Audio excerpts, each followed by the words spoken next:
The incredible journey of a First Nations boy named David Kawapit Jr. inspired hundreds more to follow him and the Walk of Nishiyuu.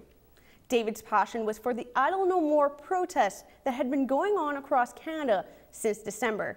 This protest is against the overhauled Waters Protection Act. Protesters, mostly consisting of First Nations, are taking a stand to protect the Canadian environment. They believe this eliminated Waters Protection Act will negatively affect everyone. After this boy's 1,600-kilometer journey ended at Parliament Hill, he was greeted by the Aboriginal Affairs Minister, Bernard Valcourt.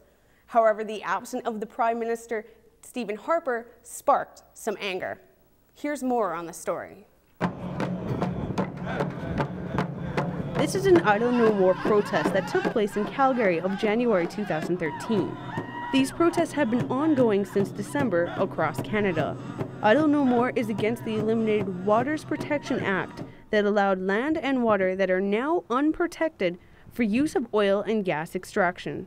That same day that David Kawapit Jr. arrived to Parliament Hill after his 1,600-kilometer journey, Harper was in Toronto awaiting the arrival of two pandas and the Chinese ambassador. For many Aboriginal people, the passion of this young boy's journey was a major investment in Canada's future, and the Prime Minister's absence did not go unnoticed. For the fact that he wasn't there to greet the boy, I find that disrespectful. I think it's kind of insulting to the rest of our community as Aboriginal people. According to Dr. Frank Coet, an international business professor I spoke with, says the efforts China made for these pandas to be in Canada are crucial in building a committed investment partnership with Canada. Although he believes the protesters' efforts are extraordinary, even if Stephen Harper himself was at Parliament Hill to greet this boy, it would not have solved any ongoing conflicts.